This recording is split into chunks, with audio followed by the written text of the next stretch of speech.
All right, welcome back. So in this video, we're going to talk about how to load multiple DICOM files. Now, when I looked at this, I'm like, I don't even know what a DICOM file is. So I went to Google and I found out. So DICOM is a digital imaging and communications in medicine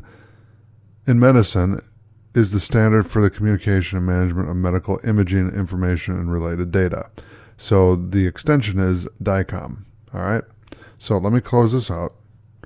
Now that we know what it is, I'm going to go to Photoshop and I'm going to open up Kitten Report 1.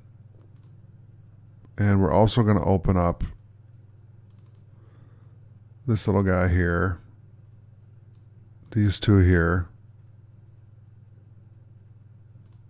Okay. All right. Well, we'll just do these two. That's fine. So I'm going to do File, Save As, and let's go down to DICOM. There we go.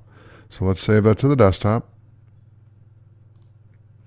I'll hit OK, and then same with this one.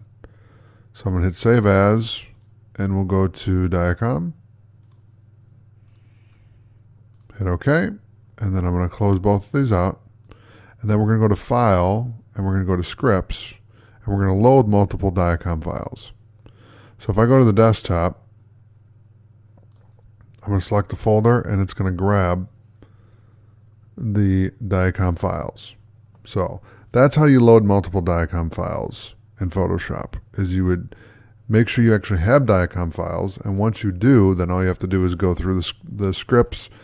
You go File, Scripts, and then load multiple DICOM files. And it just lets you select folder, and like I said, then it's going to populate it, and there you go. You get the Kitten report, and so on and so forth. All right, so thanks for watching. I'll see you in the next video.